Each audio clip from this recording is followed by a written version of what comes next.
미국에서 목회하는 목회자이고요. 또 강의도 하고 하는 로버트 하이들러 박사님이 계셔요. 그는 어려서부터 의사가 되고 싶은 마음이 늘 이렇게 살아 있었어요. 누가 질문을 하면은 야, 너는 커서 뭐가 될리? 하면은 의사가 될 거예요. 나는 의사가 되고 싶어요. 이렇게 대답을 했습니다. 그래서 어릴 때부터 의사가 되는 길을 가려면은 좀 화학, 생물학, 의학에 관한 이런 공부를 해야 된다 해서 그런 책들을 어릴 때부터 많이 읽었습니다. 그렇게 고등학교를 졸업하고 자기가 목표하는 대로 의과대학에 진학을 했습니다. 의과대학 공부는 자기가 하고 싶었던 공부이기 때문에 너무나 재미있고 즐거웠습니다. 그런데 의과대학 2학년 때 하나님께서 이 로버트에게 로버트를 만나 주셨어요. 그리고 이렇게 말씀하셨어요. 나는 너에게 다른 계획을 가지고 있단다. 나를 위해서 영혼을 돌보는 목회자가 되어라 하는 음성을 들었어요. 마음이 너무 뜨거웠어요. 근데 몇 주간 동안 고민을 했죠. 의사가 되느냐 목회자가 되느냐 고민하다가 결국에는 하나님께서 나에게 갖고 계시는 그 계획을 따라 살아야 되겠다. 그래서 마음을 먹고 의과대학을 접고 목회자가 되기로 하고 신학을 공부하게 됐습니다. 그 당시에 미국에 달라스 신학교가 있는데요. 달라스 신학교는 굉장히 성경을 체계적으로 그리고 굉장히 전문적으로 깊이 있게 연구하는 학교로 굉장히 유명한 학교였습니다. 그래서 로버트 하이들러는 이 달라스 신학교를 또 들어가서 우수한 성적으로 졸업을 했습니다. 그런데 이 달라스 신학교가 세계적으로 성경 연구에 대해서 성경 주석이나 성경 분석 이런 부분들은 탁월했는데 약점이 하나 있는데 뭔가 하면은 성령에 대한 이해가 없었습니다. 그래서 오히려 성령 사역을 이단시하는 그런 학교였습니다. 그래서 로버트는 이 신학교를 졸업한 후에 이제 부목사 시절을 보내고 또 단임 목회 시절을 보냈는데 이 사람이 갖고 있는 장기는 뭡니까? 분석하고 분해하는 겁니다. 그래서 성경을 잘 이렇게 조직적으로 체계적으로 성도들을 잘 가르쳤습니다. 근데 가르치는 것과는 달리 교회는 냉랭했습니다. 자기는 정말 공부도 잘했고 성경에 대한 그런 체계적이고 전문적인 깊이 있는 실력을 성도들에게 마음껏 전달을 했는데도 불구하고 교회는 계속 메마르고 교회는 성장하지를 않는 겁니다. 이제 그게 이제 하나의 스트레스가 됐는가 봐요. 그렇게 열심히 했지만은 폐혈증에 걸리고 인후염에 걸리고 폐렴에 걸리고 기관지염이 걸리고 또 여러 질병들이 막 자꾸 발생되다 보니까 몇 주간씩 병원에 입원하고 때로는 병원에서 살기도 하고. 그런데 혼자 병원에 입원하는 건 괜찮은데 자기 아내도 자기 새 아이도 병으로 아주 고생을 많이 했습니다. 마치 병원을 안방처럼 드나드는 그런 생활을 보냈는데 하루는 이 로버트 하이들러 목사님이 생각했습니다. 야, 이건 하나님이 나를 배신했어. 내가 의과대학을 잘 다니고 있는데 왜 나를 목회자로 불러가지고 목회자로 불렀으면은 교회를 잘 되게 하고 교회도 성장하고 나도 좀 하나님이 크게 들어 쓰셔야지. 내가 병에 걸려가지고 맨날 그냥 골골거리고 병원을 다니고 이게 뭐 성도들에게 득도 안 되고 나만 그런 게 아니고 나를 따라온 아내도 그렇고 새 아이들도 맨날 병원을 그냥 드나드는 게 이거는 하나님이 나를 배신한 거다. 하나님 나를 배신한 거다. 그렇게 해서 모든 원망을 하나님 탓하면서 불평했습니다. 그래, 이렇게 목회하느니 차라리 접자. 그래서 목회를 그만두려고 했습니다. 그리고 아내하고 상의를 했습니다. 이제 하나님의 뜻은 목회가 아닌 것 같아요. 우리 저기 고향에 가서 가족들도 있고 친지들도 있고 내 친구들 동창들도 많으니까 거기 가서 내가 직장을 새로 얻어가지고 좀 잘 살아보자. 그렇게 아내하고 계획을 세웠습니다. 이제 그렇게 결심을 하고 계획을 세우는 중에 주일을 보내고 월요일 아침에 목양실에 와서 성경을 읽는데 주님의 음성이 들려왔습니다. 첫 번째 음성입니다. 너는 교회가 성장하지 않아도 나를 사랑할 수 있겠니? 지난 10년 동안 목회를 했는데 제대로 목회의 열매가 나타나지 않을까? 이 로버트 목사님은 굉장히 우울증에 시달렸었습니다. 가만히 생각을 했습니다. 그래, 목회는 안 풀렸지만 그래도 내 마음 깊은 곳에서는 주님을 사랑하는 마음이 있지. 그렇게 생각하면서 답변을 했습니다.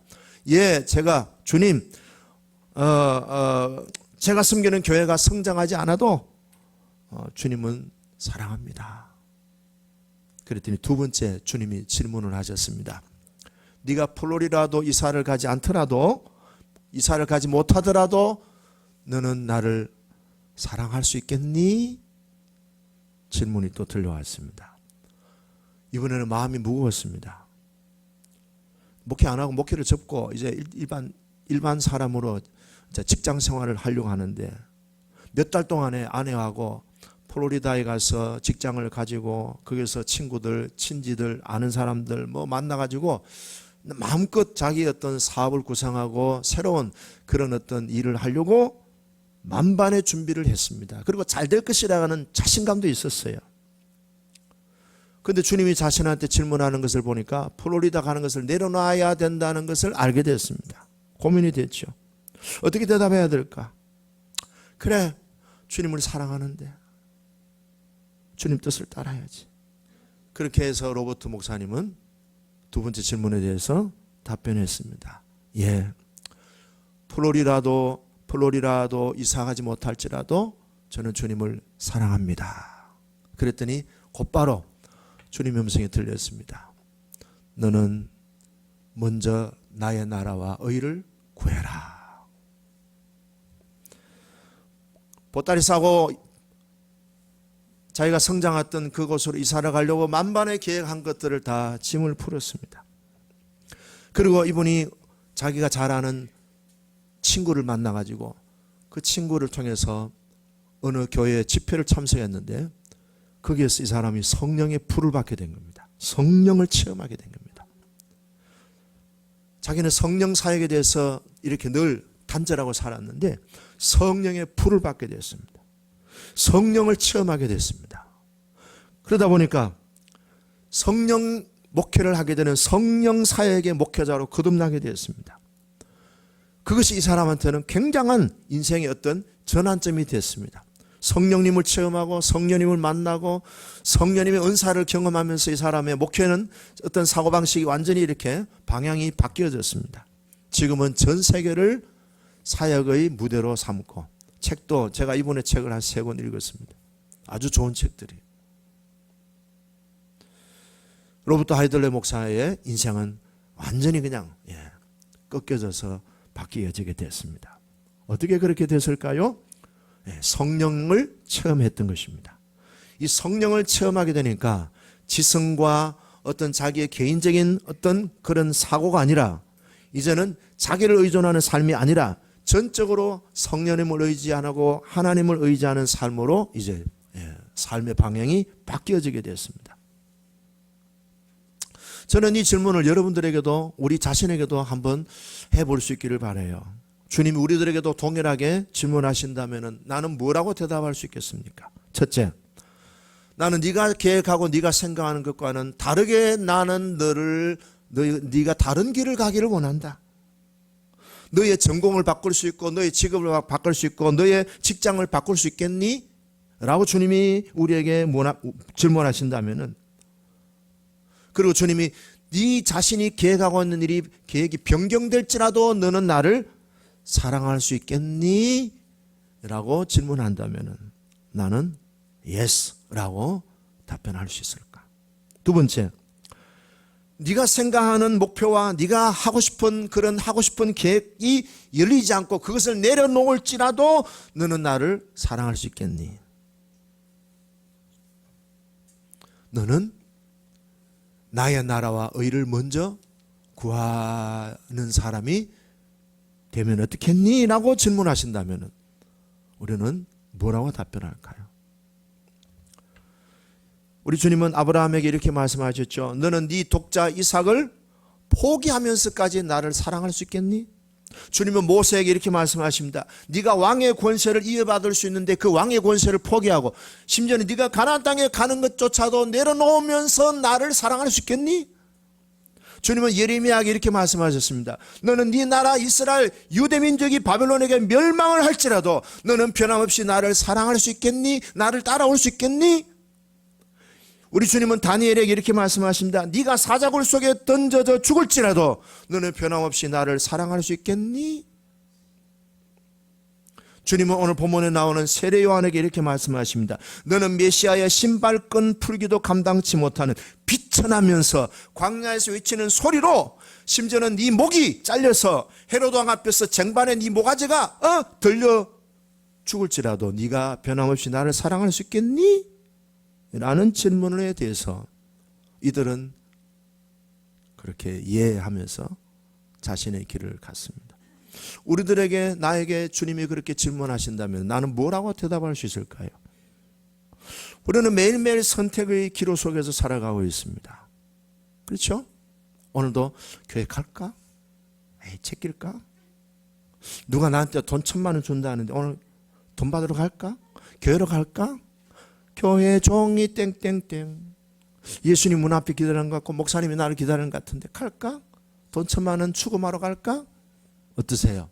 근데 여러분들은 그런 유혹을 다 뿌리치시고 이 자리에 앉아서 예배의 자리에 앉아 계십니다. 옛날 얘기인데요. 지났으니까 얘기를 제가 드릴 수 있습니다. 2012년도였어요. 우리가 옆에 건물에 좀 큰 건물에 있었죠. 그때 우리가 이제 잠실에서 은평구로 이사를 올 때였습니다. 이사를 와가지고 한참 이제 교회 우리 열심히 또 뭐 전도하고 하는데 어느 날 제 후배한테 전화가 왔어요. 밥 만나자고 했어요. 그래서 오라고 내가 밥 살게. 그래서 이제 밥을 이제 사는데 이 친구가 그래요. 목사님, 조 목사님, 여기서 한 30분 정도 가는 지역에 목사님을 원하십니다. 그 교회는 한 800명 모이고 그리고 교회가 한 1,500평 정도 되는 성교관도 있고 어린이집도 있고 교회가 제법 큰 교회입니다. 그 목사님 은퇴를 하면서 조 목사님이 오기를 요청합니다. 제가 지금 그 심부름 왔습니다. 그러더라고. 800명이에요. 예배당이 1,500평이에요. 제가 가만히 생각, 그럼 일주일 후에 내가 답변을 주겠다 그랬어요. 근데 어느 날 기도하는데 우리 교회 식구들 얼굴이 쫙 이렇게 눈에 들어오는 거예요. 잠실에서 같이 온 우리 김우빈 집사님, 최숙권 집사님 눈에서 왔다리 갔다리, 송 장로님이 왔다리 갔다리, 우리 최 장로님이 왔다리 갔다리, 눈을 부비고 까묻는데도 또 왔다리 갔다리 하는 결론을 내렸습니다. 이분들은 나와 같이 벌써 신앙생활한 지 오래됐는데 그 교회는 800명이든 8,000명이든 누구든지 갈 수 있는 교회야. 우리 교회 성도들은 하나님이 나에게 맡겨주신 주님의 양들인데 내가 이분들이 숫자가 많다고 적다고 이것이 기준이 돼서 되겠는가? 나중에 2019년도에는 제시카다 올 거인데 수정이도 올 건데 그래서 제가 노 땡큐 했습니다. 나 안 간다. 그 교회는 크니까 목사님들을 잘 구할 수 있다. 근데 우리 교회는 이분들이 나와 같이 평생 신앙생활 할 거다. 나는 안 간다.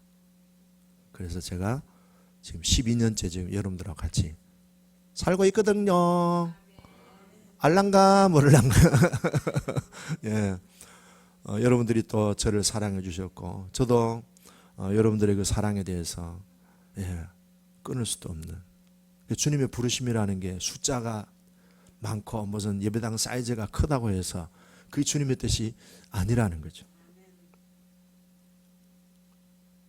우리가 주님을 사랑합니다, 이런 모든 자기가 계획하는, 자기가 정말 소망하는 것들을 내려놓고 주님을 사랑합니다라고 고백할 수 있으려면요, 성령의 충만함을 입어야 됩니다. 이건 인간적인 계산으로, 이성으로, 논리로 풀어지는 게 아니에요. 자, 요한복음입니다. 오늘 두 번째인데요, 요한복음의 목적이 뭐라 그랬죠? 예수님이 하나님의 아들이시고 우리의 구주 되심을 믿음으로 영생을 얻게 하려는 목적이다 그랬어요. 그럼 그 영생을 얻는 전제 조건이 뭐예요? 믿음인 거예요. 그래서 요한복음에 보면은 믿으라는 말이요 100번 이상 나온다고 얘기했습니다. 이렇게 얘기한다고 그랬죠. 믿으면 살고 안 믿으면 죽는다. 따라합시다. 믿으면 삽니다. 안 믿으면 죽습니다. 그러면 믿으면 우리가 사는데 잘 살려면 어떻게 해야 돼요? 잘 믿으면 되는 거예요.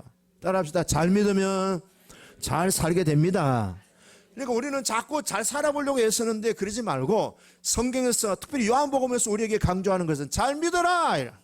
따라합시다. 내 영혼아 잘 믿을지어다. 예수 잘 믿으면 잘 풀립니다. 때때로는 안 풀릴 때도 있지만 하나님 더 큰 것을 주시려고 그러는 거예요. 자, 요한복음은요, 그래서 믿음에 대해서 얘기하는데, 믿음은 어떻게 이루어지느냐? 성령으로 거듭나야 된다. 그래서 요한복음이 강조하는 특징이 뭔가 하면요, 성령복음이에요. 요한복음의 다른 별명은요, 성령복음이에요. 사람이 성령에 의해서 거듭나는 데에 예수님은 목표를 두고 강조하셨어요. 오늘 세례 요한도 우리들에게 뭐라고 하시는가 하면요, 나는 물로 세례를 주지만 내 뒤에 오시는 분은 성령으로 세례를 주실 분이다. 자, 33절 읽어볼까요? 33절 시작. 나도 그를 알지 못하였으나 나를 보내어 물로 세례를 베풀라 하신 그이가 나에게 말씀하시되 성령이 내려서 누구 위에든지 머무는 것을 보거든 그가 곧 성령으로 세례를 베푸는 이인 줄 알라.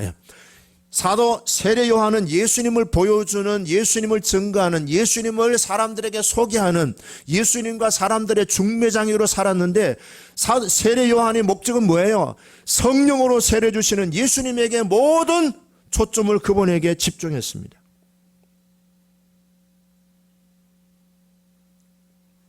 사람이 성령으로 거듭나야 하나님의 나라에 들어갈 수 있다. 그리고 요한이 특별히 다른 복음서에는 없는데요, 하나님은 영이시다 그랬어요. 따라합시다. 하나님은 영이십니다. 그래서 예배할 때 어떻게 드려야 된다고요? 하나님은 영이시니 우리가 영과 진리로 예배를 드리는 거예요. 영으로 예배를 드리는, 몸으로 아니고 영으로. 영이 뭐예요? 영이 뭐예요? 성령에 의해서. 성령이다. 그 다음에 뭐예요? 진리는 뭐예요? 우리의 진심을 담아서 진리 되신 예수님을 통하여 하나님께로 나아가는 그 예수님에 대한 진심, 하나님에 대한 진실한 마음. 자, 그 다음에 성령은 생명을 주시는 분은 영이시다 그래서 하나님의 말씀은 내가 너희들에게 이르는 말은 영이요 생명이라. 육은 무익하니라. 살리는 것은 영이다 그랬어요. 우리를 살게 해주는 것은요, 육신이 아니고 영이라는 거예요. 물론 육신의 힘으로도 살 수 있지만은 진짜 우리의 생명은요, 진짜 생명은 영으로 사는 거예요. 영으로. 그래서 영으로 살기 위해서 우리는 영적인 양식을 먹는데 그게 뭐예요? 하나님의 말씀을 먹으면 영혼이 튼튼해지고 강건해지는 거예요. 그 다음에 요한은요, 성령을 보혜사라고 우리들에게 소개했습니다. 보혜사. 우리 곁에서 항상 함께 계셔서 우리를 지원해 주시고 격려해 주시고 도와주시는 분이 성령님이시다. 그래서 우리는 성령님의 전적인 도움을 입어야만 믿음의 삶을 살아갈 수 있습니다. 그 다음에 요한은 부활하신 예수님이 제자들에게 나타나셔서 숨을 내쉬면서 성령을 받으라 그랬어요. 해봅시다. 성령을 받으라. 옆 사람은 인사합니다. 성령 받으세요. 성령은 내가 주는 게 아니에요. 그죠? 성령을 직접 내가 주님과의 관계에서 받아야 돼. 성령을 받으세요. 복 받으세요 보다도 성령 받으세요가 더 좋습니다. 다시 한번 인사합니다. 성령 받으세요. 부활하신 예수님이 제자들에게 나타나셔서 성령을 받으라고 한 걸 보면은 마태, 마가, 누가 보면 없어요. 그래서 요한복음은 특별히요, 성령님을 의존하고 성령님을 기대하고 성령 받는 것에 대해서 굉장히 강조하고 성령님을 의존하는 삶을 우리들에게 제시하고 있어요. 자, 성령 하나님은 어떤 분이셔요? 요한복음 14장에 보면요, 모든 것을 가르쳐 주시는 분이라 그랬어요. 수정이하고 하영이하고 공부 잘하는 비결이 있어요. 성령님을 의지하세요. 다 가르쳐 주셔. 수능고시 1등 할 수 있어. 또 너무 과대 또 축복을 했나? 하여튼 수능고시 1등이 아니고 인생살이가 정말 행복하고 복이 넘치는 삶을 살 수 있다는 거예요. 성령님 가르쳐 주세요. 실제로 그런 분이 있어요. 실제로 우리 삼상둥이 그 수술했던 의사 누구죠? 벤카슨, 흑인이에요. 예일대학교 나온 분. 이분이 삼상둥이, 사람이 둘이 붙었는데 분리수술을 성공적으로 했잖아요. 근데 이분이요, 어느 날 예일대학교 화학 공부를 하는데 도무지 이게 진도가 안 나가는 거예요. 아이고 모르겠다, 잤어요. 꿈속에서 하나님이, 성령님께서 10가지 문제를 다 보여주신 거예요. 그래서 일어나가지고 그 10가지 문제에 대한 답을 다 썼어. 그 다음날 학교에 가보니까 시험 문제가 똑같이 10문제 나왔는데 그 질문이야. 다 썼어. 몇 점? 100점 맞았어요. 이분의 그 신앙 간증에 나와요. 수정아, 그렇다고 해서 뒹굴뒹굴 잠만 자고 그냥 책 듣고 공부하지 말라는 뜻이 아니고 노력할 때 하나님이 예상 문제도 다 보여주신다는 거예요. 예. 아니, 어떤 또 우리나라에도 권사님 한 분이 그런 분이 있어요. 모든 것을 가르쳐주셔요. 두 번째, 하나님의 말씀을 생각나게 하셔요. 자, 우리가 지금 말씀을 들을 때에, 우리가 성경을 읽을 때에, 성경을 암송할 때 다 기억이 없는 것 같죠? 그렇지 않습니다. 여러분들이 그 말씀이 필요할 때는요, 성령님이 임재하셔서 우리에게 말씀을요 기억나게 하셔요. 생각나게 하신다는 것은 성령님이 나에게 말씀하신다라고 받으세요. 세 번째는요, 성령은 우리 믿는 자들에게 뭘 주시는가? 내면의 평강을 주셔요. 이것은 세상에서 얻을 수 있는 뭐 돌을 닦고 요간을 한다고 되는 게 아니에요. 이거는 하나님이 하늘에서 주는 평강이에요. 그 다음에 네 번째는요, 성령님을 통해서 우리들에게 형식주의, 매너리즘, 그 다음에 교권주의, 인간적인 중심의 신앙생활에 벗어나서 항상 뭐예요? 항상 옹달샘에 물이 졸졸졸 흘러나와가지고 흘려보내듯이 항상 생수의 강수가 성령님이 우리들에게 늘 부어주신다는 거예요. 할렐루야. 오늘 예배가 지난주 예배하고는 다릅니다. 오늘 예배가 다음 주 예배하고는 또 다를 겁니다. 우리는 항상 하나님께 주시는 새 밥을 먹습니다. 이스라엘 백성들이 하나님 앞에 만나를 먹을 때, 야, 이건 너무 맛있다, 내일 끝까지 다 끌고 다 모아라 했는데 내일 되니까 어떻게 됐어요? 다 썩어가지고 먹지를 못했어. 그래서 주님 뭐라고 하셨어요? 오늘은 요거 먹어라, 내일은 내일 거 준다. 그리고 오늘 그날 주시는 은혜를 풍성히 받으시길 바랍니다. 성령님이 우리에게 주시는 생활의 은총은요, here and now예요. 옛날 거 아니에요. 오늘 새로운 은혜를 주시는 거예요. Here and now. 지금 여기서, 오늘 이 시간에 지금 여기서 주님이 우리들에게 주시는 생수의 강수가 계속 지금 우리에게 부어지고 있습니다. 마음껏 받아 마시고 마음껏 받아 드시기를 바랍니다. 나중에 물론 떡도 주겠지만은 영적인 이 양식을 먹는 시간 잘 받으세요. 그래서 이 형식주의, 어떤 그런 틀, 어떤 제도, 어떤 사람들끼리 모여가지고 하는 그런 게 아니고 항상 성령님이 운행하셔서 항상 우리들에게 신선한 하늘의 양식으로 우리에게 공급해 주시는 거예요. 성령님은 오늘 현재 살아계십니다.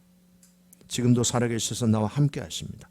오늘 베풀어 주시는 은혜, 이 시간에 이 장소에서 성령님께서 우리들에게 주시는 은혜를 잘 받아 풍성하게 여러분들이 저장하셔서 또 한 주간을 승리하시기를 축복합니다. 자, 오늘 본문인데요, 세례 요한이 등장합니다.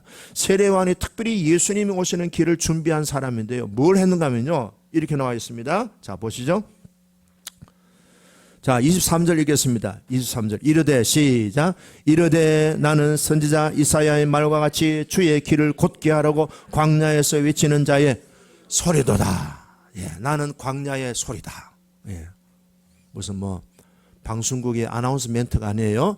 나는 광야의 소리다. 자신을 인격화한 거예요. 자신을 비인격화하면서 나는 광야에 외치는 소리다. 이 소리가 끝나면은 나는 사라진다. 내 존재는 외치는 소리로 존재한다. 뭘 외치는 거예요? 나는 물로 여러분들에게 세례를 주지만 그분은 여러분들에게 성령으로 세례를 줄 것이다. 성령으로 세례를 주시는 그분이 누구냐? 29절 읽겠습니다. 29절 시작. 이튿날 요한이 예수께서 자기에게 나오심을 보고 이르되 보라 세상 죄를 지고 가는 하나님의 어린 양이로다. 이건 외울 수 있겠죠? 옆 사람하고 보라 세상 죄를 지고 오는 하나님의 어린 양이로다. 시작. 하나님의 이거 외울 수 있으면요 대학 갈 수 있어요. 못 간 사람은 한번 도전해 보시길 바랍니다.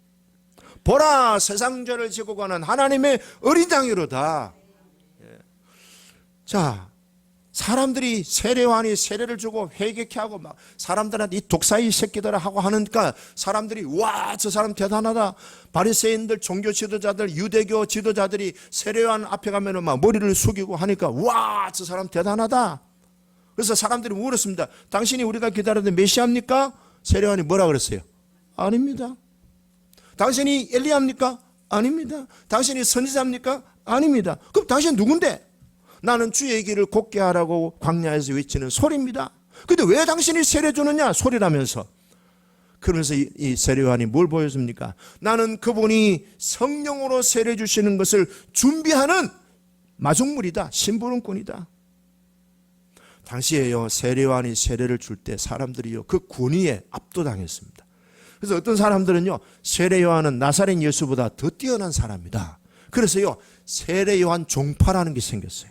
우리말로 하면은 세례요한교 생겼다. 세례요한교가 생겼대.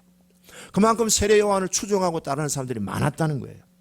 근데 세례요한은 확실하게 분명하게 얘기합니다. 나는 메시아가 아니다.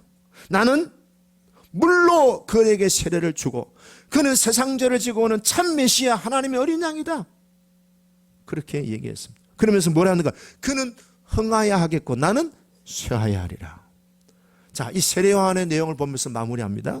세례요한은 그의 인생 전체를 통해서 오직 예수님을 비추어주는 조명등 역할을 하고 끝난 거예요. 그렇다고 해서 세례요한이 박수를 받은 것도 아니에요. 예수님이 땅에 오시는 그 길을 닦기 위해서 집중하고 그 외의 모든 다른 것들은 다 거부했습니다. 종기, 영광, 세상의 명예, 권세 다 거부했습니다. 그의 목표는 뭐예요? 오직 예수님을 보여주고 오직 예수님을 믿게 하는 사역을 했습니다. 나는 아니다. 나는 메시아가 아니다. 나는 여러분들이 생각하는 그런 인물이 아닙니다. 그렇게 요한은요 정확하게 단언했습니다.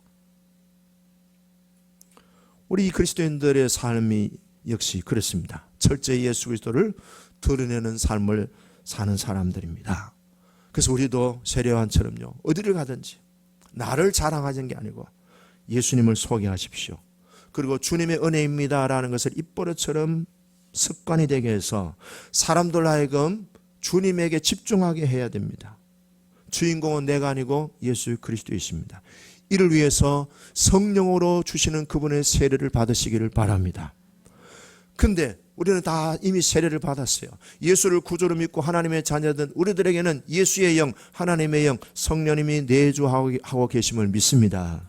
근데 내주하는 성령님과 동시에 우리는 성령의 불을 받을 필요도 있습니다. 우리는 성령 세례를 받아야 됩니다. 어떻게 해야 됩니까? 사도행전에 보면 4가지가 있습니다. 첫째는요 하나님의 말씀을 들을 때에 성령이 임했습니다. 두 번째는요 기도할 때에 성령이 임했습니다. 세 번째는요 금식할 때 성령이 임했습니다. 네 번째는요 안수 받을 때에 성령이 임했습니다.